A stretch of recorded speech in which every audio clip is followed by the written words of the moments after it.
దేవుని యొక్క మహా ఘనమైన కృపను బట్టి ఈ పరిశుద్ధ జూలై మాసములో 4వ ఆదివారం అనగా దేవుని కృప చొప్పున ఏర్పాటు చేయబడిన ఈ పరిశుద్ధ సమయములో 4వ దీవెన పునరుద్ధాన దినములో మనందరినీ ప్రవేశపెట్టిన త్రిత్వ దేవునికి మహిమ కలుగును గాక. ఆమేన్. గత వారము మనము ధ్యానము చేసుకున్న వాక్య భాగము పరిశుద్ధతలోనూ ఆత్మీయతలోనూ దేవుని స్తుతించుటలోనూ గణపరచుటలోనూ మహనీయునిగా కొనియాడబడిన దావీదు మహాభక్తుని యొక్క ప్రియ స్నేహితుడు, ఇశ్రాయేలు దేశమునకు మొదటి రాజైన సౌలు కుమారుడైన మెఫీబోషేతు యొక్క జీవన వృత్తాంతమును అతను కలిగి ఉన్న అనుభవములను గురించి వాక్యం ధ్యానం చేసుకున్న అందులో పరిచయము వరకు వాక్యం పూర్తయింది. అంతే కదండి. మెఫీబోషేతు అను పదానికి అర్థం ఏమిటి? మీరు చెప్పండి, పుస్తకాలు రాసుకుని చూసి చెప్పేస్తాను. మీరు చెప్పండి అమ్మా. మెఫీబోషేతు అను పదానికి అర్థం ఏమిటండి? అంటే మొదటి నుంచి చెప్పనా? మొదటి నుంచి చెప్పనా? మీరు ఊ అంటే మొదటి నుంచి చెప్తాను, ఊ అంటే సగం నుంచి చెప్తాను, ఖచ్చితంగా ఏదో ఒకటి చెప్తాను. మీరు ఊ అంటేనా ఊ అంటేనా మాట్లాడండి అమ్మా. ఇక్కడ రావు మాట్లాడేటో మోగపోతూ ఉంటాయి. చెప్పండి. మెఫీబోషేతు అనే పదానికి అర్థం ఏమిటి? మీరే చెప్పండి గారు. మీ నూటంట ఏంటి బాగుంటుంది అంటారా ఏమో. మెఫీబోషేతు అనగా సిగ్గుకరము. పోనీ ఈ మెఫీబోషేతు ఎవరో తెలుసా? పోనీ అతని పరిస్థితి ఏంటో తెలుసా మీకు? పోనీ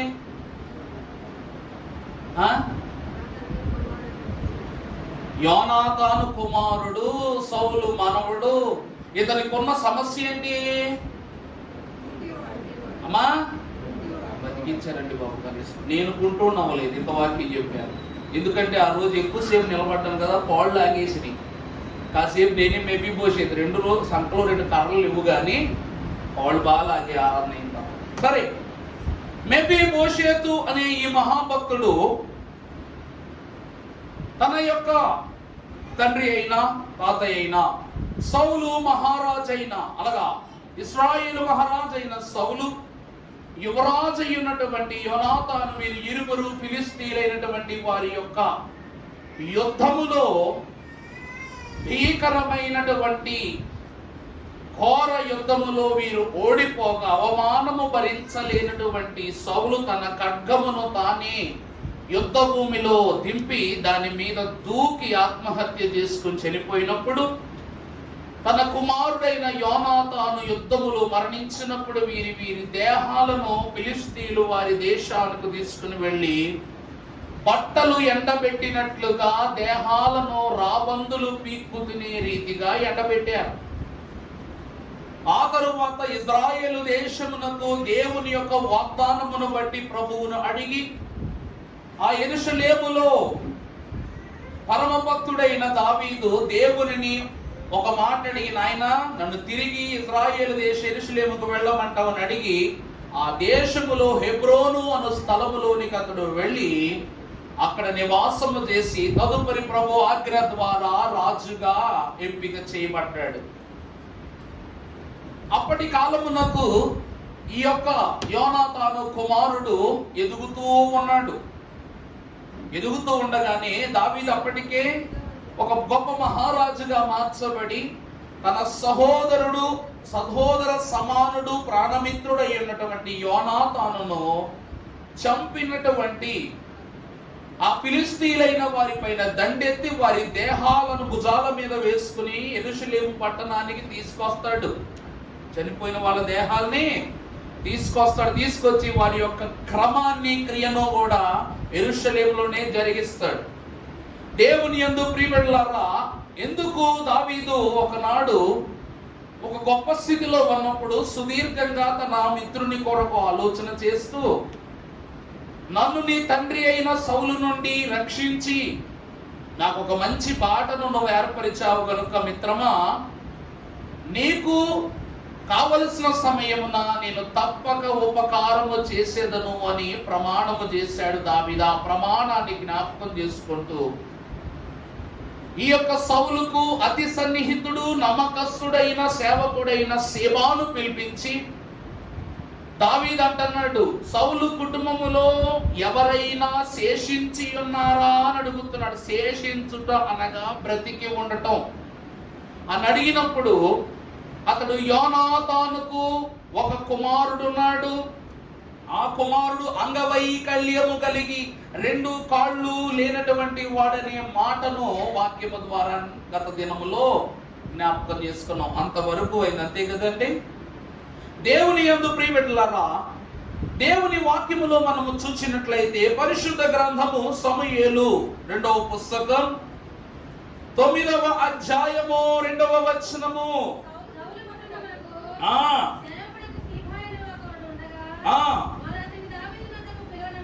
వారు అతనిని దావీదు నొద్దకు పిలువనంపిరి. చాలండి ప్రభునందు ప్రియబిడ్డలారా, ఇలాగా ఆహ్వానము మేరకు సీబాను ఈ వివరములని కనుక్కున్నప్పుడు అప్పుడు ఈ సీబా తెలియజేస్తున్నాడు, ఎక్కడ ఉన్నాడు యోనాతాను, నేను అతనికి ఏదో ఒక ఉపకారము చేయదలుచుకున్నాను మెఫీబోషేతుకు అని చెప్పగానే అప్పుడు అతను చెప్తున్నాడు ఏమిటి అంటే, కంటిన్యూ చేయండి అమ్మా, 5వ వచనానికి రండి.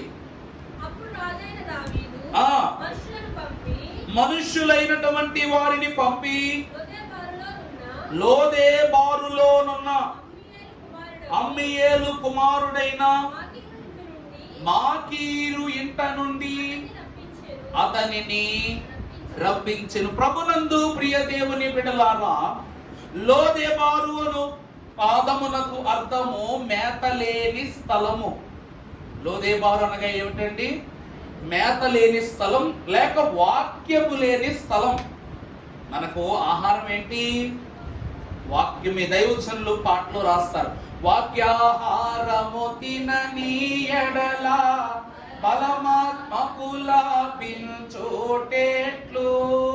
చాలా మంచి మాట. వాక్యాహారము తినని ఎడల బలము ఆత్మకు లభించుట ఎట్లు. ఇతడు లోకములోనికి మనుష్యుడు ఎప్పుడు జారిపోతాడో ఆ దినమునే శ్రమలలో పడిపోతాడు. ఈ లోదెబారునకు తీసుకుని వెళుతున్నటువంటి తన దాది పరుగులిడుతున్నప్పుడు చేజారి కింద పడిపోయిన ఈ బిడ్డకు 2 కాళ్ళు విరిగిపోయాయి. విరిగిపోయినప్పటి నుండి ఈ బిడ్డ అంగవైకల్యములోనికి వచ్చాడు. మొదటిది లోదెబారు అనగా మేత లేని చోటు. ఆ స్థలములో అమ్మీయేలు అనేటువంటి అతడు గృహములో తన కుమారుడైన మాకీరు ఎంట నివాసము చేస్తున్నాడు. అమ్మీయేలు అనగా పదములోనే ఉంది అమ్మి అని, అమ్మబడుట. అమ్మీయేలు అనే పదానికి అర్థం ఏంటండి? అమ్మబడుట. మాకీరు అను పదమునకు అర్థము లోకము.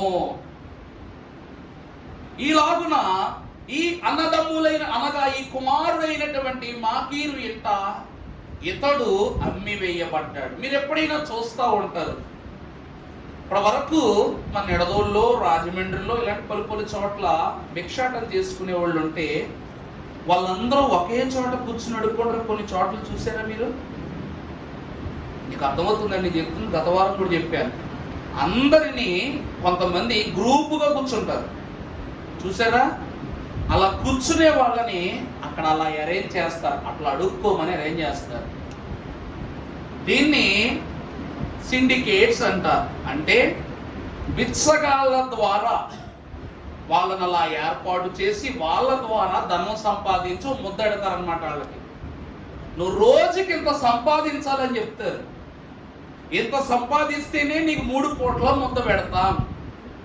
మీకు తెలియని విషయాలు ఇంకా చాలా ఉంటాయి. బొంబే ఏరియాలో, కల్కట్టా, అలాగే ఢిల్లీ, అలాగే గజియాబాద్ అలాంటి ఏరియాస్లో కొంతమంది పిల్లలను వాళ్ళ దగ్గర పెట్టుకుని మీరు ఇంత డబ్బు సంపాదించి తీసుకురాబోదు మీ పిల్లల్ని చంపేస్తామని భయపెట్టి మరీ పనులు చేస్తూ ఉంటారు. ఇది ఒక సిండికేట్స్ అన్నమాట. అలాగునని తన దాది తను చేసినటువంటి ఒక అవిధేయత కలిగినటువంటి పని వలన, తన యొక్క దాది వలన ఈ యొక్క మెఫీబోషేతు అంగవైకల్యమును బట్టి అమ్మబడ్డాడు. వాక్యంలో చాలా ప్రత్యేకంగా ఈ మాటలు చూపిస్తారు. వాక్యం చదువుకుందాం. రోమీయులకు రాసిన పత్రిక 7వ అధ్యాయము 14వ వచనం చదువుకున్నట్లయితే, ధర్మశాస్త్రము ఆత్మ సంబంధమైనదని ఎరుగుదువు, పాపమునకు అమ్మబడి శరీర సంబంధినై. చాలండి. ఈ యొక్క లోదెబారు అను స్థలము మేత లేని స్థలం, అనగా వాక్యము లేని స్థలం. ఆ స్థలములో అమ్మియేలు కుమారుడైన మాకీరుకు ఇతడు అమ్మివేయబడ్డాడు. కారణం ఏమిటి అంటే, దేనికి అమ్మివేయబడుతున్నాం మనం? పాపానికి అమ్మివేయబడదు, అంతే కదా. వాక్యము మన దగ్గర లేదంటే మనం ఎక్కడున్నట్టు? పాపములో ఉన్నట్టు. తన దాది చేసిన అనగా యెరూషలేము నుండి ఆ పిల్లోడు తీసుకుని లోకములోనికి వచ్చేసింది కాబట్టి లోకము ఆ బిడ్డకు 2 కాళ్ళు లేకుండా చేసింది.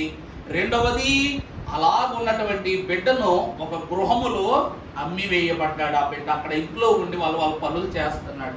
కొంతమంది అంగవైకల్యం ఉన్న వాళ్ళందరూ పక్కన షూ పాలిష్ పెట్టుకుంటారు. ఇప్పుడు ఆ షూ పాలిష్లు పెట్టుకునే వాళ్ళు పెద్ద లేరు. కొన్ని షూ పాలిష్లు పెట్టుకుని ఏదో 10 పరకో సంపాదిస్తారు. ఇలాగున ఈ ఇంటిలో కొన్ని పనులు చక్కబెట్టడానికి ఈ మెఫీబోషేతు అమ్మబడ్డాడనమాట. లోదెబారుడు దేనికి అమ్మబడ్డాడంట? పాపానికి అమ్మబడ్డాడు.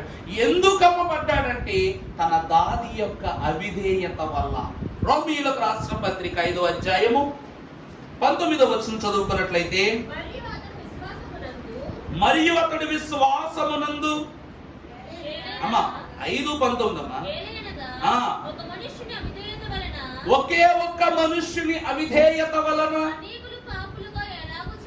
అనేకులు పాపులుగా ఎలాగున చేయబడ్డారో, ఒకని విధేయత వలన. చాలండి. ఒకని అవిధేయత వలన అనేకులు పాపులుగా చేయబడ్డారు. ఆనాడు ఆదాము అవ్వలైనటువంటి వారు అవిధేయతతో దేవుని మాటకు చెవి యొక్కక వారు చేసిన ఒక్క పని వల్ల సర్వ మానవాళి కూడా దేనికి అమ్మివేయబడింది?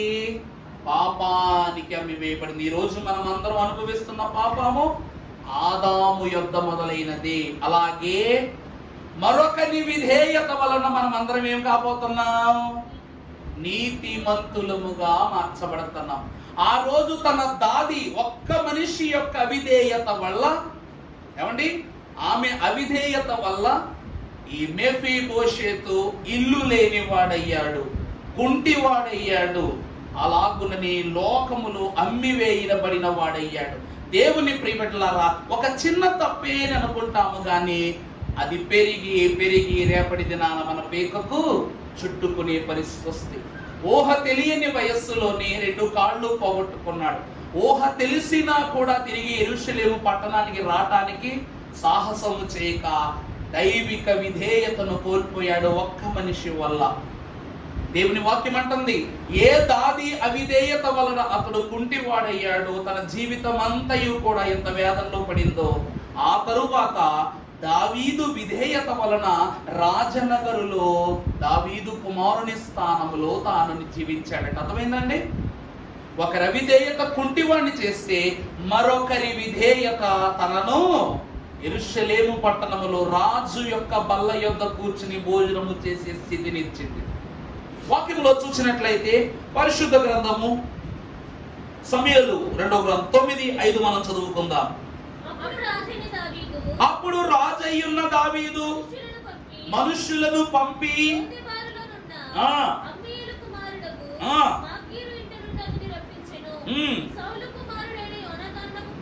సౌలు కుమారుడైన యోనాతానుకు పుట్టిన వచ్చి సాగిలపడి నమస్కారము చేయగా ఆ దావీదు మెఫీబోషెతు అని అతన్ని పిలిచినప్పుడు అతడు చిత్తము దాసుడనైన నేనున్నానెను. చాలండి. ప్రభువునందు దేవుని ప్రియబిడ్డలారా, ఎప్పుడైతే ఈ యొక్క మెఫీబోషెతు లోదెబారులో ఉన్నాడని ఇతనికి తెలిసిందో అప్పుడు వెంటనే సైనికులైన వారిని, అధికార వర్గమైన వారిని లోదెబారుకు పంపించి అక్కడ ఉన్న వారితో తనను రప్పించాలి అన్న నిర్ణయం తీసుకున్నాడు. ఇప్పుడు మనం ఇక్కడ ఆరాధన చేసుకుంటున్నాం, మన క్రమం మనకు జరుగుతుంది. ఏమండి, దయ్యమ్మ గారు మిమ్మల్ని ఎమ్మెల్యే గారు పిలుస్తున్నారు అని ఎవరైనా వచ్చారనుకోండి, వెంటనే మనసు ఎలా ఉంటుంది? మనసు ఎలా ఉంటుంది? ముందు ఎలా ఉంటుంది? మిమ్మల్ని ఎమ్మెల్యే గారు పిలుస్తున్నారు అని అనగానే మొదట ఆనందం వస్తుందా, భయం వస్తుందా? భయమే కదా. అప్పుడు దారిలో వెళ్తున్నప్పుడు, బయటకు వచ్చినప్పుడు ఎందుకు పిలుస్తున్నారు, దేనికి పిలుస్తున్నారు, నిజంగా నన్నే పిలుస్తున్నారు, ఎన్ని కన్ఫ్యూజన్. ఎప్పుడైతే మహాచక్రవర్తి అయిన ఒక దావీదు, రాజయ్యున్న దావీదు తన యొక్క అధికారులను పంపి మెఫీబోషెతును పిలిచాడో అప్పుడు వెంటనే తనకు భయం పట్టుకుంది. అమ్మో, నేనేం తప్పు చేశానా, నన్ను ఏమన్నా చేస్తారని భయపడ్డాడు. రెండవది, ఇక్కడి నుంచి పారిపోవాలని ఆలోచన రాలేదు. ఎందుకంటే తను ఉండే చోట ఎవరో తెలిసిపోయింది, దావీదుకి తెలిసిపోయింది. కాబట్టి ఏమీ మాట్లాడకుండా వాళ్ళతో వచ్చాడంట. అక్కడికి వచ్చి 3 ప్రాముఖ్యమైనటువంటి స్థితులు దావీదు ఎంత కనపరుస్తున్నాడు. మొదటి స్థితి ఏమిటంటే, చదువమ్మా, వచ్చిన చదువమ్మా. వచ్చి సాగిలపడి నమస్కారము చేయగా చాలండి. మొదట అతడు రాజైన దావీదు యొద్దకు వచ్చి సాగిలపడ్డాడట, తగ్గించుకొనుట. మొదటి స్థితి ఏమిటండి? తగ్గించుకొనుట. రెండవది, నా ఏలినవాడా అని చెబుతూ తనను తాను దావీదుకి ఏం చేస్తున్నాడు? సమర్పించుకుంటున్నాడు. సమర్పించుకొనగానే మూడవది, యజమానునిగా దావీదును ఒప్పుకుంటున్నాడు. అంటే నీ దాసుడనై ఉన్నానంటే ఆయన ఎవరుగా ఒప్పుకుంటున్నట్టు? యజమానునిగా ఒప్పుకుంటున్నాడు. ప్రభువునందు దేవుని ప్రియబిడ్డలారా, ఈ 3 స్థితులే 7 ఆశీర్వాదాలు మెఫీబోషెతు ఇచ్చాయంట. నా మాట అర్థమైందండి? ఈ 3 తగ్గింపు గుణాలే. ఇప్పుడు ఎమ్మెల్యే గారు పిలవగానే వెళ్తావు, పిలిచారు కదని చెప్పి కాలు మీద కాలేసి చేరేసి కూర్చుంటావా? ఏం చేస్తావు? సారు నన్ను పిలిచారంట కదండి, నమస్కారం సార్ అంటావు. మొట్టమొదట అంటావా? అనవా? వెళ్ళగానే నమస్కారం అయ్యా అంటాం. నీలో తగ్గింపు కనపడుతుంది. తర్వాత అమ్మా నీతో చిన్న బడిబడిందమ్మా అని చెప్పినట్టు, అలాగేనయ్యా చేస్తాను, ఏం పని అని మనల్ని మనం ఏం చేస్తాం? సమర్పించుకుంటాం. ఆయన ఎదుట, ఆయన ప్రజాప్రతినిధి కాబట్టి మనం ఏం చేస్తాం? తగ్గించుకుని ఆయన అడిగిన పని చేస్తూ, మూడవదిగా ఆయన మన పైన ఉన్న అధికారి కాబట్టి ఆయన మన యొక్క యజమానిగా ఒప్పుకుంటాం, అధికారిగా ఒప్పుకుంటాం. ఇదే దావీదు ఎదుట మెఫీబోషెతు కనపరిచిన 3 స్థితులు. వాక్యంలో చదువుకున్నట్లయితే 7వ వచనం చదువమ్మా. అందుకు దావీదు, నువ్వు భయపడవద్దు, నిజముగా నేను నీకు ఉపకారమును చూపి నీ పితరుడై ఉంటూ ఉన్న సౌలు యొక్క భూమి అంతయును నీకు మరలా ఇప్పించును. ప్రభునందు ప్రియులారా, ఆహ్వానించినటువంటి దావీదు మహారాజు నా ప్రియమిత్రుడైన యోనాతాను కుమారుడైన మెఫీబోషెతు, నీ తండ్రి విషయమై నీకు ఉపకారము చేయదలచి నీ తాత అయిన, చెప్పాను కదా, తాత ఆస్తే తండ్రి ఆస్తులే ఉండవు, తాత ఆస్తే మనవడికి వచ్చింది. అలాగే నీ తాతగారైన సౌలు యొక్క భూమి అంతటిని నేను నీకు స్వాస్యముగా ఇస్తూ ఉన్నాను అని ఉపకారమును గుర్చిన మాటలు చెప్తూ ఉన్నాడు. ఇక్కడ దాసుడుగా ఉన్నట్లయితే కొన్ని ప్రాముఖ్యమైన క్రియలు జరుగుతాయి. కంటిన్యూ చేయండి అమ్మా, వాటిలో చదవండి. నీవు సదాకాలమును నా బల్ల యొద్దనే నువ్వు భోజనము చేయుదువు.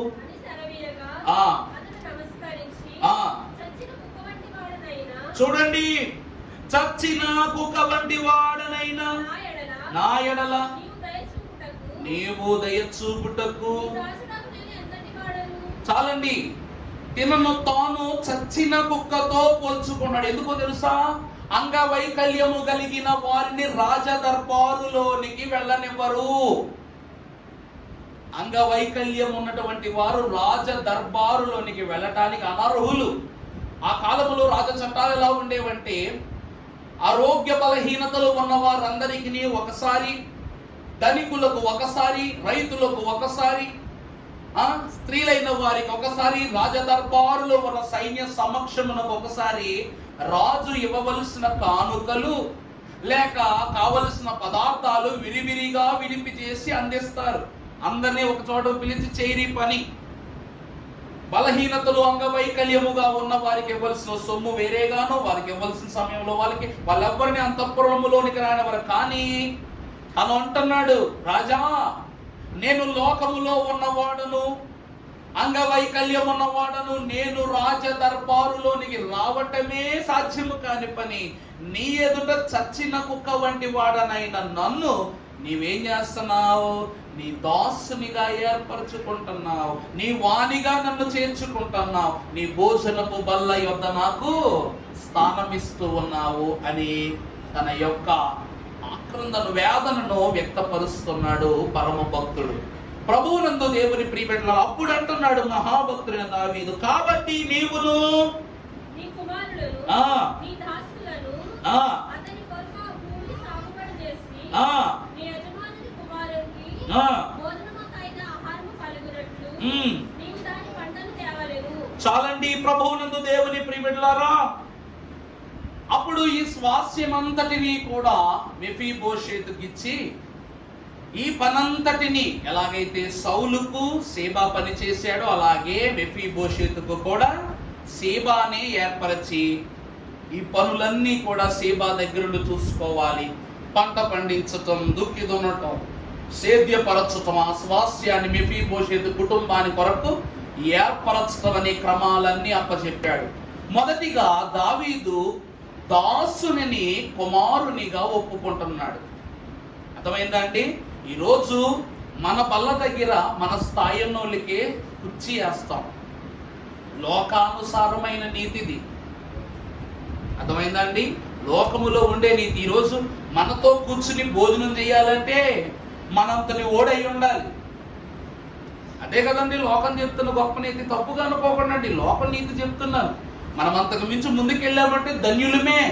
దావీదు ధన్యుడు ఎందుకు అయ్యాడంటే, ఒకప్పుడు తన అన్నలు కూడా తనను ప్రక్కన కూర్చోబెట్టుకుని భోజనం తినవలేదు. అది దావీదు జీవితం.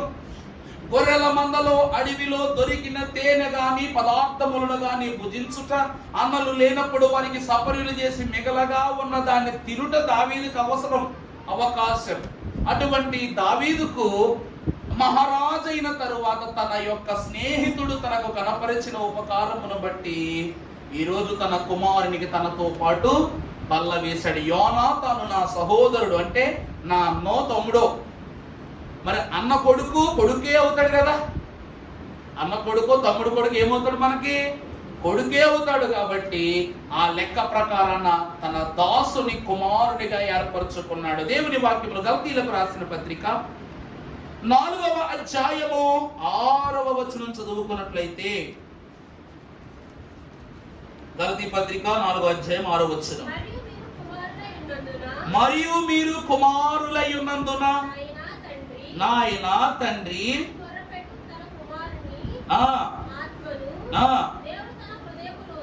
దేవుడు తన హృదయములోనికి కాబట్టి నీవిక దాసుడవు కావు, నీవు కుమారుడివి. చాలండి ప్రభునందు ప్రియబిడ్డలారా, వాక్యము సెలవిస్తున్నమాట. ఏ దినమునందైతే యోనాతాను కుమారుడిని తన కుమారుడి యొక్క స్థానములోనికి పిలుచుకుని ఒక గొప్ప స్థితిని ఇచ్చాడు, దావీదు అంటున్నాడు, ఈ దినము నుండి నువ్వు దాసుడవు కాదు, కుమారుడవే. దేవుని యొక్క వాక్యం యొద్దకు వచ్చిన వారు ప్రభు కూడా అంతే. మనం చూస్తాం తప్పిపోయిన కుమారుడు కథ. అహంకారంతో వెళ్తాడు, చివరికి అవమానంతో తిరిగి వస్తాడు. అవమానపడినటువంటి కుమారుడు అంటాడు, తండ్రి నీ దాసులలో నన్ను ఒకనిగా చేర్చుకో అంటే అప్పుడు అంటాడు, నాన్న నువ్వు దాసుడురా కాదురా, నా కుమారుడివని ఉంగరమును తొడిగి ప్రశస్త వస్త్రమును కప్పి తన కుమారుని విషయమై విందు చేస్తాడు. తండ్రి నీవు దాసుడవు కాదు కుమారుడవు. తర్వాత కూడా చదవమ్మా. కుమారుడవైతే దేవునిని బట్టి నువ్వు అతి. మెఫీబోషేతు దావీదుకు దాసునిగా ఉన్నాడంటే దావీదు యొక్క పరిశుద్ధుడు, తన తండ్రి అయిన దేవునికి దాసుడే. అందును బట్టి నువ్వు దాసుడవు, కుమారుడవయ్యావు. కుమారుడవయ్య అంటే నువ్వు వారసుడివే అని చెబుతూ సౌలు యొక్క స్వాస్యాన్ని మెఫీబోషేతుకి ఇస్తున్నాడు. దాసుని కుమారుని చేసి వారసత్వాన్ని ఇచ్చాడు దావీదు. మొట్టమొదటి దీవెన. దాసుడు ఏమయ్యాడంట? కుమారుడు. కుమారుడు వారసుడయ్యాడు. రెండవది చూసినట్లయితే మత్తయి సువార్త 25వ అధ్యాయము 21వ వచనము చదువుకున్నట్లయితే, భళా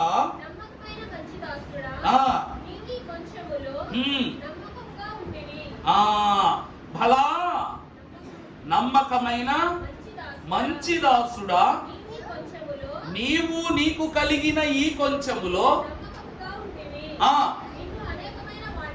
నిన్ను అనేకమైన వాటి మీద నియమించెదను. నీ యజమానుని యొక్క సంతోషములో. చాలండి. రెండవది, మొదటిగా దాసుడు ఏమయ్యాడు అంటే యజమానుడవుతున్నాడు. దాసుడు ఏమవుతున్నాడండి? యజమానుడు. వాక్యం చూద్దాం. 10వ వచనం చదువు తల్లి. కాబట్టి నీవును నీ కుమారులను నీ దాసులను అతని కొరకు ఆ భూమిని సాగు చేసి నీ యజమానుని కుమారునికి భోజనముకై ఆహారము కలుగునట్లు నీవు దాని యొక్క పంట తేవలెను. భక్తుడైన దావీదు రెండవదిగా దాసుని ఏం చేస్తున్నాడు? యజమానుని చేస్తున్నాడు. ప్రభువే మన యజమానుడు. ప్రభు ఎవరండి? మన యజమానుడు. దావీదు లేని స్థితిని కాని స్థితిని గ్రహించనటువంటి గొప్ప భక్తుడు. అన్నియు దేవుని చేతని ఏర్పరచబడి ఉన్నవని నమ్మే స్థిర నమ్మిక కలిగిన భక్తుడు. అందుకే సౌలు తనను చంపజూచినా కూడా యోనాతాను యొక్క విశ్వాస క్రియను గ్రహించి, నీవు తప్పక నా తండ్రి యొక్క రాజ్యమునకు, దేవుని రాజ్యమునకు నువ్వేమవుతావు?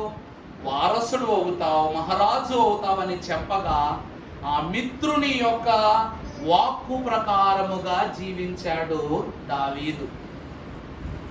అందుకే మనము కొన్ని విషయాలు చూసినప్పుడు మనం అన్ని విషయాలు కూడా అమ్మకి, నాన్నకి, ఇంట్లో వాళ్ళకి, చాలా మందికి చెప్పుకోలేము. కానీ ప్రతి విషయము కూడా స్నేహితునికే చెప్తాం. ఈరోజు ఆ స్నేహమే చెప్పగా మోసం అయిపోతుంది. అర్థమైందండి? ఈరోజు స్నేహాలు ఏమైపోతున్నాయి? మోసం అయిపోతున్నాయి. ఒకప్పుడు కల్మషము లేని స్నేహం ఉండేది, మడము తిప్పని స్నేహం ఉండేది, ముదము తిరుగని స్నేహం ఉండేది. దేవుని వాక్యములో చూసినట్లయితే అలాంటి గొప్ప స్నేహితులే ఎవరు అనగా ఈ యోనాతాను దావీదులు. ఒక రాజకుమారుడు, కాబోయే రాజకుమారుడు ఏమవుతా ఉన్నారంట? ఘనమైన స్నేహితులు. దావీదు మీద సౌలుకు ఎప్పుడు నమ్మకం కలిగిందంటే, ఒకరోజు సౌలు మహారాజుకు విపరీతమైన తలనొప్పి వచ్చేసిందంట. విపరీతమైన తలనొప్పి వచ్చినట్టు ఎలాగో తెలుసా? చెప్పాను కదా, ఇందాక వాక్యలు చదువుకున్నాం కదా. ఒకని అవిధేయత వలన మనకేమొస్తా ఉంది? పాపం వస్తా ఉంది. సమూయేలేమో అన్నిటినీ జయించి ఎవరైనా చెడ్డవారు ఉంటే వారిని చంపేయమని దేవుడు చెప్పాడని చెప్తే, అక్కడ ఉన్న బలమైన వాళ్ళందరినీ జయించి యెరూషలేములో పనిచేయించడానికి తీసుకొచ్చేవాడు. పాపపు క్రియలు ఉన్న వారిని యెరూషలేము పట్టణంలో తీసుకొచ్చేవాడు.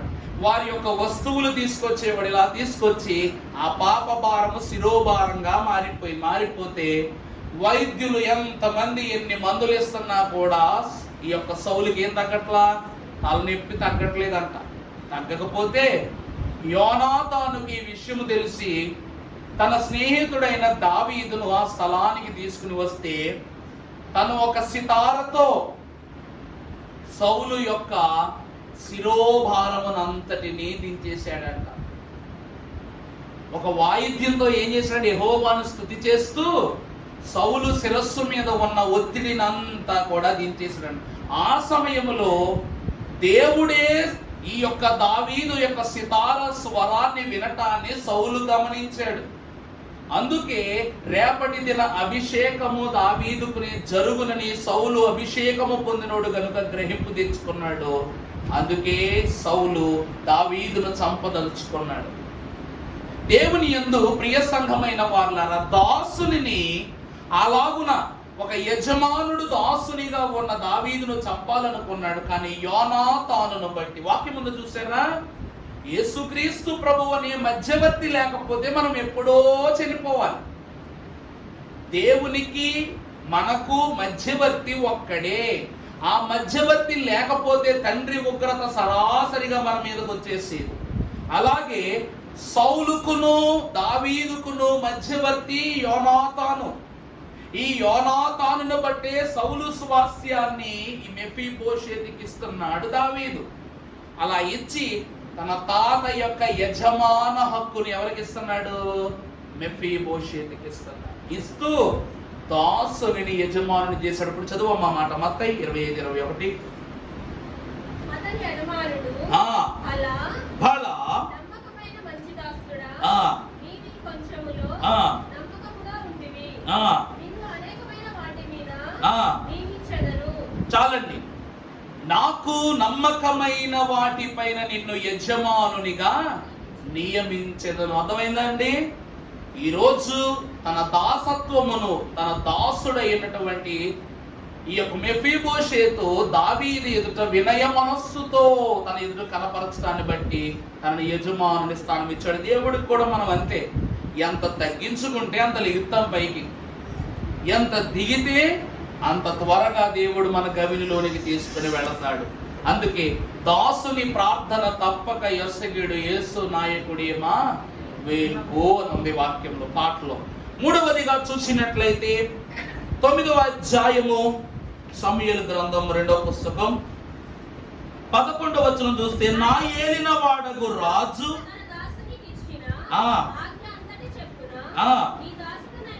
నేను సీబా రాజుతో చెప్పాను. మూడవది ఏమిటి అంటే వాక్యము చెప్తూ ఉన్నది, నా ఏలిన వాడను రాజు తన దాసునికి ఇచ్చిన. ఇప్పుడు ఈ సీబాకు ఏలినవాడు ఎవరు అంటే మెఫీబోషెతు, అంతే కదండి. సీబాను ఏం చేశాడు? నీ యజమానుడు అదిగో అక్కడ ఉన్నాడు, ఇక నుండి తన పంటను తన కలిగిన సమస్తాన్ని చూచుకొనవలసింది నువ్వే, అతనికి ప్రతి ఒక్క విషయంలో సహకారిగా ఉండవలసింది నువ్వేనని చెప్పి సేవకుడిని ఇచ్చాడు మెఫీబోషెతుకి. అతను అంటున్నాడు ఏమని? నా ఏలిన వాడగు రాజు తన దాసునికి ఇచ్చిన యాజ్ఞ అంతటి చొప్పున నీ దాసుడనైన నేను చేసినది సీబా రాజుతో చెప్పాను. ఇప్పుడు అక్కడో రాజు ఉన్నాడు, ఇక్కడో రాజు ఉన్నాడు. మెఫీబోషెతు ఏ అంతస్తులో ఉన్నప్పుడు? రాజు యొక్క అంతస్తులు. సౌలుకు కలిగిన స్వాస్యం అంటే, సౌలు ఎందుకు అయ్యగారు పంట భూమి ఇచ్చాడంటే, సౌలు రాజ కుటుంబీకుడు కాదు. సౌలు ఎలా రాజు అయ్యాడంటే, తన తండ్రి సమూయేలు ప్రవక్తను గురించి విని ఆయనను దర్శించుకుని ఒక దీవెన పొందుకుందామని ఈ యొక్క సౌలుని తీసుకుని వచ్చాడంట. వస్తే సౌలుకి ఇష్టం లేదు, సమూయేలు కలవటం సౌలుకి ఇష్టం లేదు. ఇష్టం లేకపోతే తన తండ్రి ఎప్పుడైతే వెళ్ళి సమూయేలును కలిసి సౌలు మహారాజును ఈయన సౌలును సాధారణమైన సౌలును చూసాడో, అప్పుడు సౌలు చేయబట్టుకుని గుడారం లోపలికి తీసుకుని వెళ్ళిపోయి తైలపు బుడ్డితో అతనికి ఏం చేశాడంట? అభిషేకం చేసి మరలా బయటికి తీసుకొచ్చి ఇశ్రాయేలు ప్రజలందరికీ ఇతనే మీ రాజు అని చెప్పాడు. ఇతనే మీ రాజు అని చెప్పగానే వెంటనే ఇశ్రాయేలు ప్రజలైన వారందరికీ మనసంతా వేదన అయిపోయింది. ఎందుకంటే అతడు ఎవరో తెలియదు, ఎక్కడి నుండి వచ్చాడో తెలియదు, మాలో ఉన్నవాడు కాదు, మాతో వచ్చినవాడు కాదు, ఇతనిని ఎలా రాజుగా ఒప్పుకోవాలి అని ఇశ్రాయేలు ప్రజలైనటువంటి వారు మాకు రాజొద్దు, మీరు మాకుంటే చాలు అని అన్నారు. అప్పుడు వెంటనే ఫిలిస్తీన్లతో యుద్ధం ఆరంభమైంది. అప్పుడు ఆ ప్రాంతములోనే నివాసము చేస్తున్న సౌలు వ్యవసాయం చేసుకుంటున్నాడు తన పంట భూమిలో. నా మాట అర్థమవుతుందండి? ఈ సౌలు వ్యవసాయ కుటుంబీకుడు. సమూయేలు రాజులు చేశాడు, అతను అభిషేకం చేసి. ఆ యుద్ధ సమయంలో ఇశ్రాయేలీలు పోరు జరిగిస్తా ఉంటే ఈ సౌలు మాత్రం 2 ఎద్దులను పెట్టుకుని నాగలితో నేల దున్నుకుంటున్నాడంట. దున్నుకుంటుంటే పరుగున 2 వ్యక్తులు పరిగెత్తుకొచ్చి ఇశ్రాయేలీల పైన యుద్ధం జరుగుతా ఉంది. ఇలా ఎంత ప్రాణ నష్టం జరిగిందని చెప్పగానే తన పనిని అక్కడే విడిచిపెట్టేసి యుద్ధ సన్నద్ధుడే వెళతాడు. అక్కడ ఇశ్రాయేలు పక్షముగా యుద్ధము చేసి, అభిషేకం పొందుకున్నాడు కదా, యుద్ధము చేసి రాజుగా తిరిగి వస్తాడు. అప్పుడు ఒప్పుకుంటారన్నమాట ఇశ్రాయేలు ప్రజలు. ఎప్పుడైతే ముందుండి గెలిపించి ఎదురున్న శత్రు వర్గాన్ని అంతటిని హతము చేస్తాడో అప్పుడు సౌలును ఒప్పుకుంటారు రాజుగా. అలా తిరిగి వస్తాడు. అందుకే తన పంట భూమిని స్వాస్యంగా, సౌలుకున్న ఆస్తి ఏమిటంటే పంట భూములు, బోళ్ళంతా వ్యవసాయ భూమి సౌలుకుంది. అందుకే వాక్యమే చెప్తా ఉంది, ఆ పంట భూమి సేద్యపరచిన దాని యొక్క సొమ్మంతా పట్టుకొచ్చి నీ యజమానునికి ఇవ్వు అని అంటున్నాడు దావీదు. అర్థమవుతుందండి నా మాట? ఇజ్రాయేలు దేశము నాది నీది అంటానికి కుదరదు, అది దావీదు పురము. ఎందుకు అంటే అది దేవుని యొక్క దేశము గనుక అక్కడ రాజుగా ఉండాలంతే. దేవుడు ఎవరిని పెడితే వాళ్ళు రాజుగా ఉండాల్సిందే. వంశమంతా చేస్తాను, ఇది నా కొడుకే రావాలి, నీ కొడుకే రావాలని అంటే కుదరదు. సౌలు 40 సంవత్సరాలు రాజుగా ఉన్నాడు, దావీదు 40 సంవత్సరాలు రాజుగా ఉన్నాడు, సొలొమోను 40 సంవత్సరాలు రాజుగా ఉన్నాడు. ఆ తరువాత రెహబాము ఉండవలసింది, కానీ యెరోబాముతో ఐక్యమగుట వలన తన 40 దినముల పాలన పాపమైపోయింది. మంచోళ్ళకి 40 సంవత్సరాలు ఇచ్చాడు, మరి ఇతను సొలొమోను కుమారుడు పాడు చేయటాన్ని బట్టి ఆ స్వాస్యం పోయింది. దావీదు యూదా గోత్రం వాడు. యూదా గోత్రములో మొదటి రాజు ఎవరు అంటే దావీదే. అలాగున దేవుని ప్రియబిడ్డలారా, ఆ స్వాస్యమై ఉన్న పంట భూమిని ఇచ్చినందుకే నా రాజు దాసునిగా ఉన్న ఈ రాజుతో చెప్పిన మాట ప్రకారము అతడు కుమారుడు వారసుడుగా, దాసుడు రాజుగా మార్చబడ్డాడు.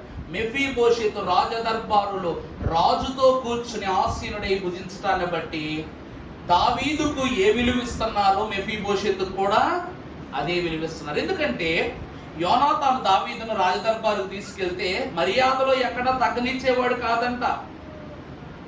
యోనాతాను అరే గొర్రెలు కాసుకునేవాడు, అయ్యగారు రాజుగారు ఈయన తీసుకొచ్చారంటే యువరాజా అన్నారని, ఎవడరా చెప్పాడు గొర్రెలు కాసుకుని, తన మిత్రుడు నా సగం అని గౌరవ మర్యాదలలో దావీదుని ఎప్పుడూ కూడా తక్కువ చేయలేదు. అందుకే అంత శ్రేష్ఠుడయ్యాడు యోనాతాను. వాక్యములో ప్రాణము పోయిన దేహము కోసమే యుద్ధం చేయడానికి వెళ్ళాడు దావీదు, అంత ప్రాణమిత్రుడు కాబట్టి. అందుకే తన స్నేహితుడు తనకే స్థానాన్ని ఇచ్చాడు, తన కుమారునికి కూడా దావీదు అదే స్థానాన్ని ఇస్తున్నాడు. అదే వాక్యం చెప్తా ఉంది, ఏమని?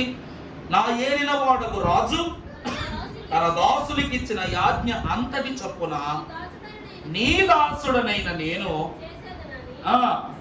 సీబా రాజుతో చెప్పిన. ఆ రాజు చెప్పినది ఈ రాజుకు చేశాడంట సేబా. మూడవది రాజుగా, రాజకుమారునిగా ఉంచుట దాసుని. 4వది లూకాసు వార్త 14వ అధ్యాయము 23వ వచనం చదవండి.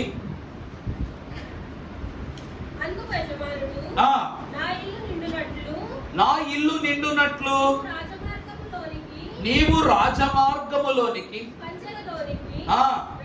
వెళ్ళి లోపలికి వచ్చుటకు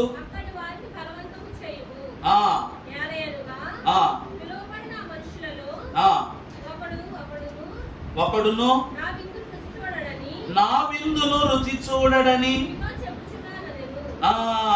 ప్రభువునందు దేవుని ప్రియబిడ్డలారా, ఇక్కడ ఏమనుందంటే అంతటా దాసుడు, దేవుని వాక్యం అంటూ ఉంది, దాసుడు ఏమంటున్నాడంట, నా యజమానుడు అంటున్నటువంటి మాట ఏమిటంటే, నేను ఇచ్చేటువంటి విందును ఒకడు మీలో నుండి రుచి చూడడు. యేసుక్రీస్తు ప్రభు వారు మనకు ఏర్పాటు చేసిన విందు రాజవిందా లేకపోతే లోకానుసారమైన విందా? ఏ విందండి? ఇప్పుడు మీరు సంస్కారము తీసుకుంటానికి వస్తున్నారు. చాలా చోట్ల సంస్కార క్రమ అనుభవం మారిపోయింది. ఒక 1000 మంది సంఘం ఉండగానే అందరికీ రొట్టె పెట్టుకెళ్ళి ఇచ్చేస్తారు. ఇచ్చేసి ఏం చేస్తారు? రొట్టె చూపించి ప్రార్థన చేస్తారు, పాస్టర్ గారు తింటారు, సంఘం తింటారు. రెండోది, పాస్టర్ గారు గిన్నెలో పట్టుకుని ద్రాక్షరసం ఎంపికగా చూపిస్తారు, ఆయన తాగుతారు, సంఘం తాగేయమంటారు. ఇది విందా? బఫే సిస్టమ్ గురించి విన్నాం కదా, అదే ఇదేమి అయ్యో మీరేంటంటే ఇలా అంటున్నారు, మరి అంతమంది సంఘం పుట్టి ఎలా కుదురుద్దంటే, నాకు ఈ అనుభవం ఎప్పుడు కలిగింది తెలుసా? పాత శుద్ధులు మొదలు పెట్టినప్పుడు కలిగింది. నాకు నడుము నోచేది, నాకు మామూలు కాదు. అప్పుడు అనిపించింది, ఒక మనుషులంతోటి మనిషి పాదాలు కడుగుతున్నప్పుడు ఒక 80-90 మంది సంఘానికి శుద్ధి చేస్తున్నప్పుడే ఎంత నొప్పి వచ్చిందబ్బా. మరి ప్రభువు వారి పాపాలన్నీ మీదేసుకుని దేవ కుమారుడు, అసలు శరీరం మీద చిన్న మాయ మచ్చలేనటువంటి దేవుని కుమారుడు తన యొక్క శిష్యుల ఎదుట వంగి పాదములు శుభ్రం చేస్తున్నప్పుడు ఆ పాప భారముతో ఈ శుద్ధి ఎలా ప్రభువు చేశాడా, అదైన తర్వాత వడ్డన ఎలా చేశాడా, ఆ క్రమము చప్పున విందును తన శరీరముగా మార్చి ఎలా పంచాడా అనే క్రమాన్ని గుర్తు చేసుకుని నాకు అనిపించింది. మీకందరికీ పాదశుద్ధి చేసి ఆరాధన జరిగేసినప్పుడు ఆయాసం వచ్చేసింది. నాకు గమనించడం లేదు. ఆ శుద్ధి చేసాక వెన్ను పట్టేసింది, ఈ సైడ్ అన్నమాట నొక్కేస్తున్నట్టు, ఏదో లోపల పెన వేసినట్లుగా మారిపోయింది. కాసేపు ఊపిరి తీసుకుంటాం, ఇలా తిరగటం, తిరిగి డీప్గా బ్రీత్ తీసుకున్నప్పుడు సంస్కారం అన్నమాట. అందరి పాదాలు కడిగాక నా చేతులు ఎట్ట అయిపోయినాయి అంటే మెత్తగా అయిపోయినాయి. చేతులు ఎలా అయిపోయినాయండి? మనిషి పాదాలు కడిగితేనే చేతులు మెత్తబడిపోతే దేవుడు పాపాలే కడిగాడు, మరి దేవుని యొక్క దేహం ఎట్లా అయిపోయింది? అలాంటి యొక్క విందు రాజు విందు. భోజనము వడ్డించును రాజేశ్వయముగా దేవా, రాజేశ్వయము గనుక నాకేమి కొదువా నాదుడుండ. దావీదు తనతో సమానముగా బల్ల వేసి కుర్చీ వేసి అధికారముతో కూడుకున్న భోజనాన్ని మొఫీబోషేతుకు తినిపింపజేసినప్పుడు ధన్యతలో ఒక నూతన భాగాన్ని కనపరుస్తున్నాడు. వాక్యము చదువుకుందా? 9వ అధ్యాయం 11వ వచనం, 12వ వచనం చదువుకున్నట్లయితే, ఆ కొంచెం పైకి వెళ్ళమ్మా. రాజు తన దాసునికి ఇచ్చిన యాజ్ఞ అంతటి చప్పున నీ దాసుడైన నేను రాజుతో చెప్పిన తరువాత కాగా రాజకుమారులలో అతడు ఒకడైనట్లు రాజు బల్ల యొద్దనే భోజనము. చాలండి. ప్రభు బల్లారాధన యొద్దకు వచ్చుచున్న దేవుని ప్రియ బిడ్డలారా, ఇది రాజవిందు.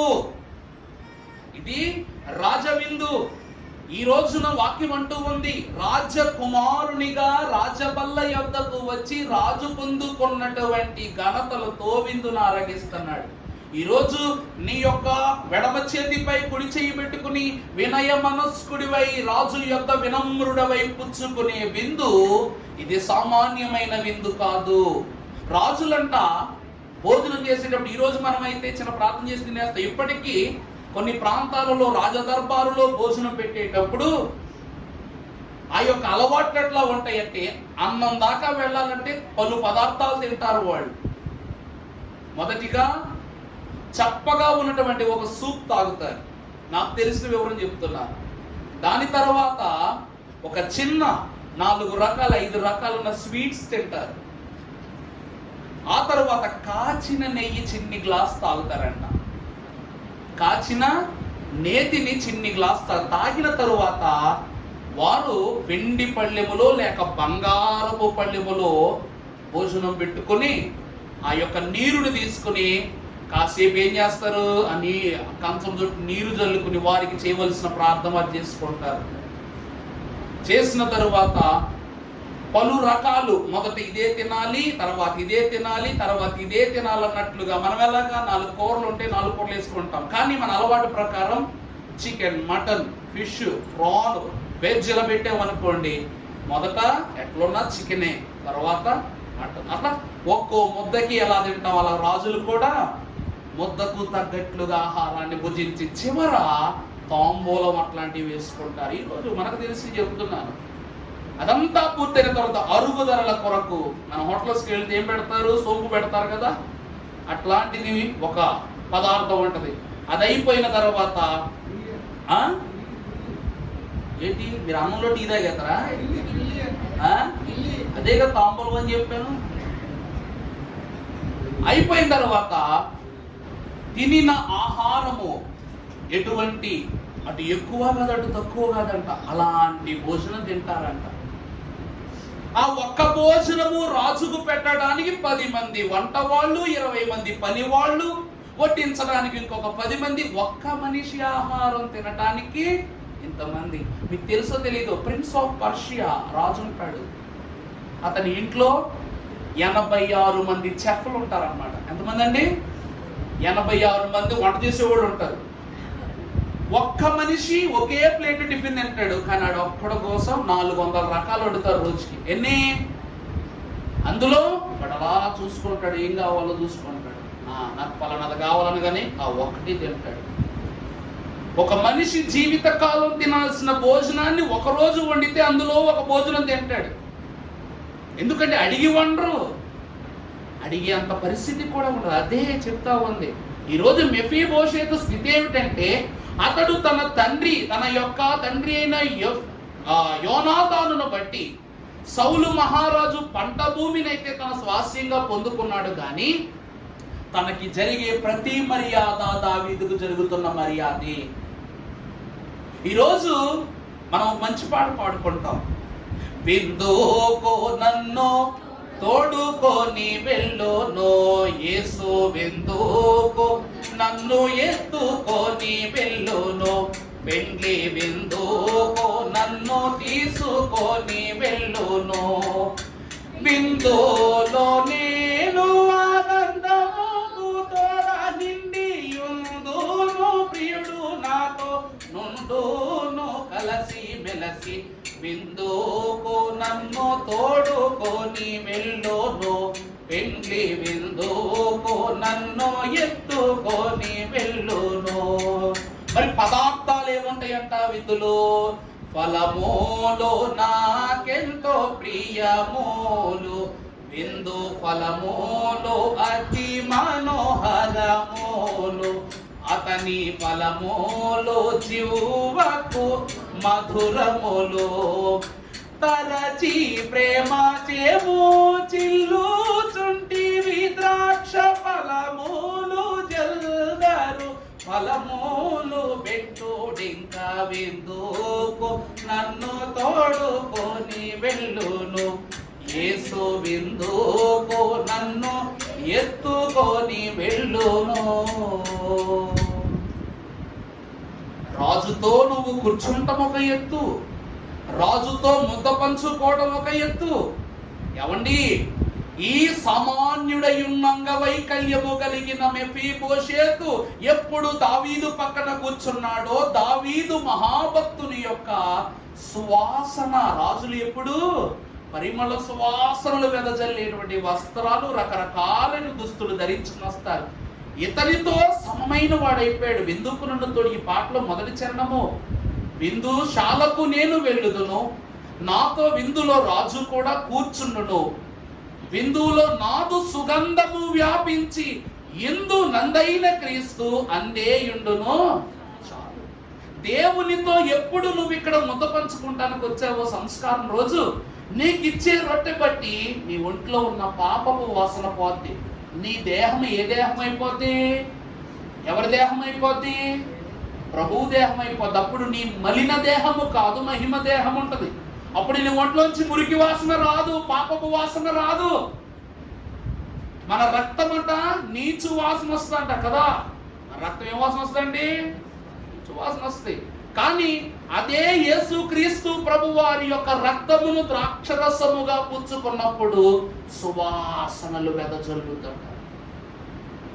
యేసుక్రీస్తు ప్రభు వారి యొక్క పాదముల మీద ఎప్పుడైతే ఈ యొక్క అత్తరును పూసి ఆమె ఆ యొక్క కురులతో ప్రభు యొక్క దేహాన్ని తుడుస్తుందో, అత్తరు సువాసన ప్రభు మీద పడగానే గదంతా వ్యాపించి అక్కడ ఉన్న వారందరి మీదకి ఆ వాసన వెదజల్లిందంట. ఈరోజు మెఫీబోషెతు రాజదర్బారులో దావీదంతటి ఉన్నత స్థితిలో ఉన్నాడు. ప్రభు పక్కన నిన్న ఒక మాట చెప్పాను మీకు శుక్రవారం రోజు, మనము గాడిద వంటి వాళ్ళం. ప్రభు మన మీద ఎక్కినప్పుడు ప్రభు కనపడతారా, గాడిద కనపడద్దా? చెప్పండి. ప్రభు మన మీదకి ఎక్కితే మనం కనబడతామా, గాడిద కనబడద్దా అంటున్నా. ఏమండి, నువ్వు మీ పక్కన సీఎం నడుస్తున్నాడు అండి, మీరు కనబడతారా, సీఎం కనబడతారా జనాలకి? అదే అంటున్నా. దేవుడు రాజుగా తన యొక్క విందుశాలలో మనం కూర్చుండబెట్టి రాజమకుటముతో మనల్ని అలంకరింపజేసి విందు పెడుతున్నాడు. ముగించేసుకున్నట్టు అయిపోయింది. 4వది పాఠంలో రండి, 9వ అధ్యాయము కంటిన్యూ చేయండి. 12. మెఫీబోషెతు ఒక చిన్న కుమారుడు ఉండెను, వాని పేరు మరియు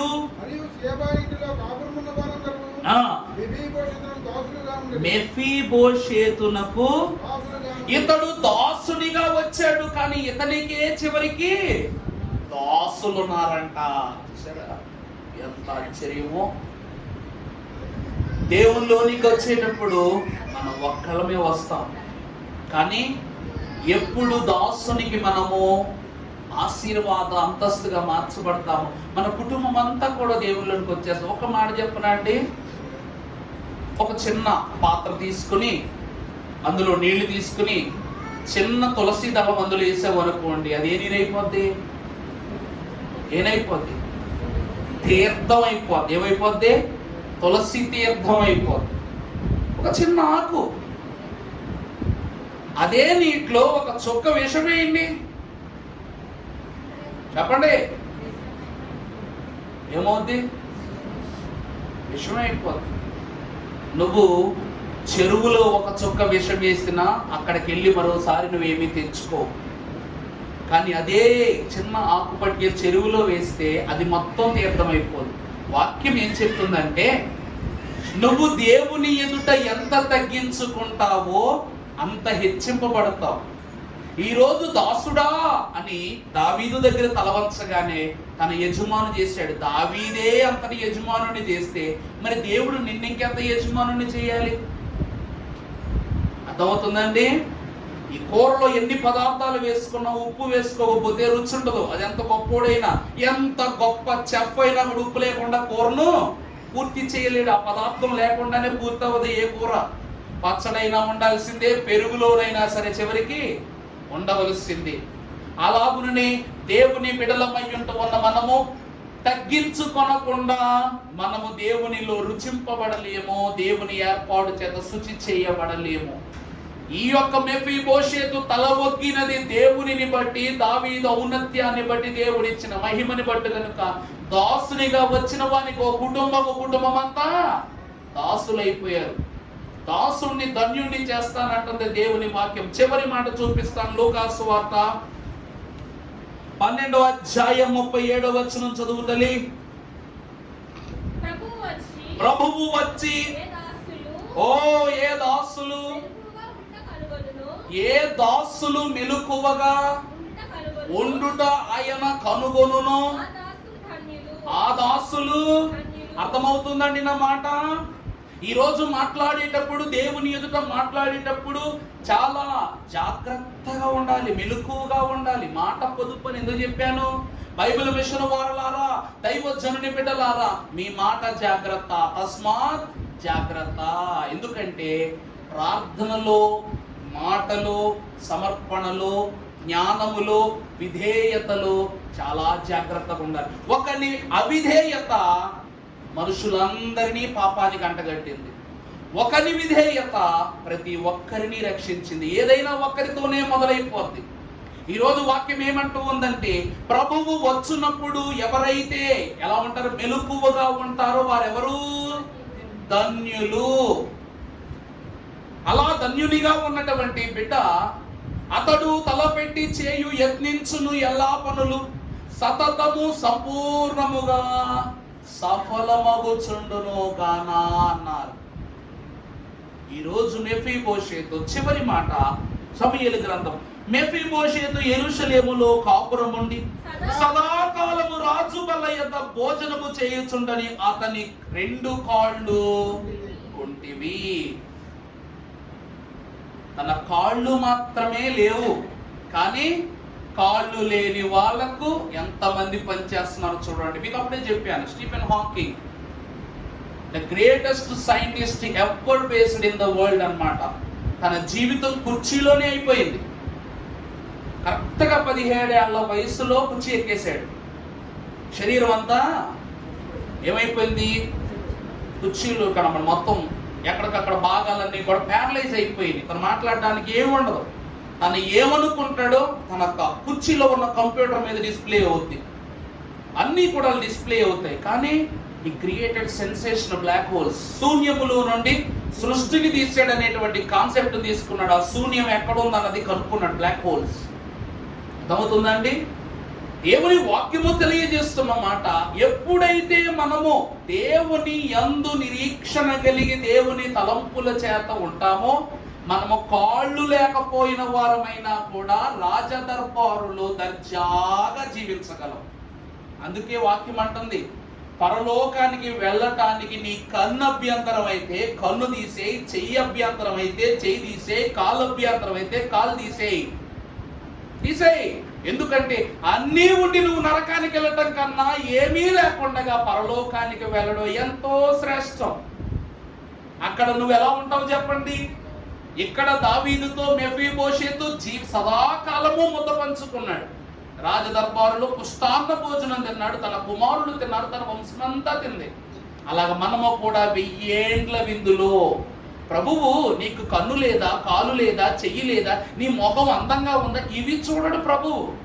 ఇదే సమూయేలు పుస్తకంలో రాస్తాడు ప్రభు ఏమని, నీ పై రూపమును కానీ, నీ అందమును కానీ, నీ రూపమును కానీ, నీ ఎత్తును కానీ లక్ష్య పెట్టువాడను కాను నేను, నీ దేవుడైన యెహోవాను నేను, మీ హృదయములను పరిశోధించువాడను, లక్ష్య పెట్టువాడను అంటారు ప్రభు.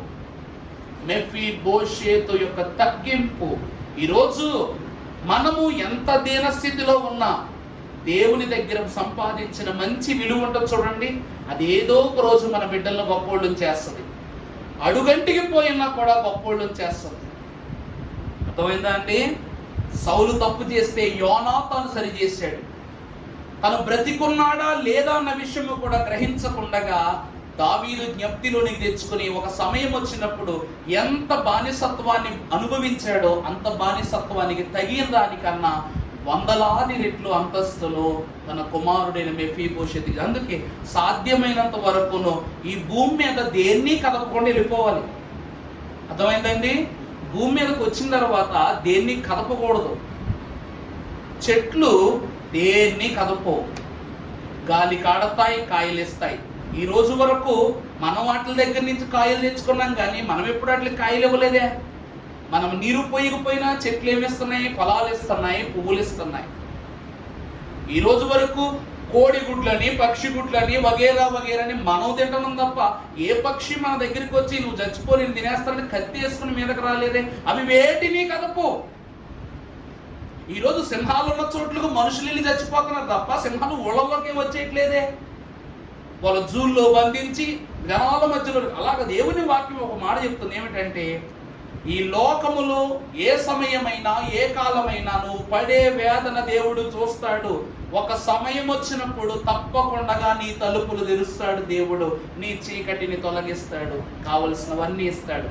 వాక్యం ఏం చెప్తుందంటే, నువ్వు దాసునిగానే ఈ భూమి మీద ఉండు, ధన్యుణ్ణి నేను చేస్తానంటాడు దేవుడు. అర్థమవుతుందండి? నువ్వు భూమి మీద దాసునిగానే బతుకు, ధన్యుడిని ఎవరిని చేస్తాను? ఏం చేస్తాను? దేవదాసయ్య గారు పాదిరై కాసులు సంపాదించుకోమన్నారంట. అయ్యగారు మీరు మా ముందుండండి, మీరు పాదిరైపోండి, మీకు మీరు చేసే అద్భుత క్రియలన్నీ చూసి వందలాది ప్రజలు మిషన్లోనికి వస్తారు, బైబిల్ మిషన్లోకి వస్తారంటే, లేదు నేనేం గాను, నేను యాచకుడిని కాను. నేను ఎవరిని? దేవదాసుడిని. దేవునికి నేను ఎవరిని? ఈ దాసుని దేవుడు ఎలా మార్చాడంట? ధన్యుడిగా మార్చాడంట. దేవదాసయ్య గారు ప్రతిసారి మన గురించి ఏడుస్తూ ఉండేవారంట. ఏడుస్తూ ఉంటే ఎందుకు ఏడుస్తున్నావు అని ప్రభు అడిగేవారంట. అడిగితే, ప్రభువా 20 ఏళ్ల కాలంలో బైబిల్ మిషన్లో విస్తరణ నేను చేయలేకపోయాను ప్రభు, అందుకే నేను పెద్ద పంటలు సాధించలేకపోయాను, ఇచ్చిన బాధ్యత ప్రకారం ఏడుస్తూ ఉంటే జనవరి నెలలో జరిగే మహోత్సవాల పందిరి మీదకు దేవుడు దైవజనుడి చెయ్యి పట్టుకుని తీసుకొచ్చి ఆ పందిరి మీద, పందిరిలో ఉన్న జనాలందరినీ చూపిస్తూ ప్రభు అన్నారంట, చూసావా, నువ్వు ఏ విస్తరణ అయితే చేయలేదన్నావో, నీవు నాటినటువంటి విశ్వాస విత్తనము, దాసుడవైన నువ్వు వేసినటువంటి ఈ పంట ఎంత విస్తారంగా పెరిగిపోయిందో చూసావా అని అన్నారంట. దేవదాసయ్య గారిని దేవుడే తీసుకొచ్చి చూపిస్తారంట మహోత్సవాలకు. అందుకే మహోత్సవాలకు వెళ్ళాలి. బైబిల్ మిషన్ చాటండి విశ్వాసులారా, ఆ భాగ్యమంతా మీదేనండి. విశ్వాసులారా, భాగ్యం ఎవరిది? మనదే. దాసునిగా నువ్వు పని చేస్తే ధన్యునిగా దేవుడు చేస్తాడు. వృద్ధుడే అంత బాగా చేయగలిగింది, కుర్రోళ్ళు మీ బలవంతులు, మనం ఇంకెంత చేయాలి? మెఫీబోషేతు యొక్క వాక్యం ఏం చెప్తుందంటే, అంగవైకల్యము పరలోక రాజ్యమునకు అడ్డు కాదు, అంగవైకల్యమునకు దేవునిలో స్థిరపడటానికి అడ్డు కాదు. ఆ ఒక్కడిలో దాసుని కుమారుని చేశాడు, యజమానుని చేశాడు, రాజకుమారుని చేశాడు, ఇంకా తన భోజనము యొద్దకు తీసుకుని వచ్చాడు. దాసునికే దాసులను ఇచ్చాడు. చివరిగా దాసుని ధన్యుని చేసేసాడు దేవుడు. ఒక వ్యక్తిలో మొదటిది తగ్గింపు, రెండవది సమర్పణ, మూడవది అతడు రాజు అనేటువంటి ఒక గొప్ప తలంపులు తనను తాను తనకు అప్పగించుకుని తన మాటకు ఆలకించటం. అందుతాన్ని బట్టి దేవుడు 7 దీవులు ఇచ్చాడు. ఒక వికలాంగుడికి ఇన్ని దీవులు ఇచ్చిన దేవుడు అన్ని బాగున్నా మనకి ఇవ్వడా? ఇస్తాడా? ఇవ్వడా? ఇస్తాడా? ఇవ్వడా? ఇస్తాడనుకున్న వారు దేవునికే మహిమ కలుగును గాక. ఇచ్చునని నమ్మున మీకు దేవుడు సకల ఈవులు దయచేయును గాక. పరిశుద్ధుడా స్తోత్రము. నాయన, మెఫీబోషేతు పదమునకు సిగ్గు అన్నారు. నిజమే తండ్రి. లోకములో సిగ్గుపడిన మమ్ములను పరలోకపు నిగ్గుదలలో నిలబెట్టి ఈ లోకానికి నూతన సమాధానమును తెలియజేసిన దేవా, నీ వాక్యము ద్వారా మేమందరము వెంపార చేయబడి పరిశుద్ధులము కాగలుగు ధన్యత మాకు దయచేయమని, మెఫీబోషేతు అంగవైకల్యము గలవాడైన దావీదు ఏ రీతిగా తన మిత్రుని యొక్క స్నేహ భావమును జ్ఞాపకము చేసుకున్నట్లుగా మీరును మమ్మెల్లరూ నీ విజ్ఞాపనలో జ్ఞాపకము చేసుకుని మమ్మందరినీ దీవించుమని మహిమ పోషణాకారకుడైన యేసు నామాన వేడుకొనుచున్నాము తండ్రి. ఆమేన్. ప్రభు దీవించి ఆయనే మహిమ పొందును గాక. అందరికీ మరణాత.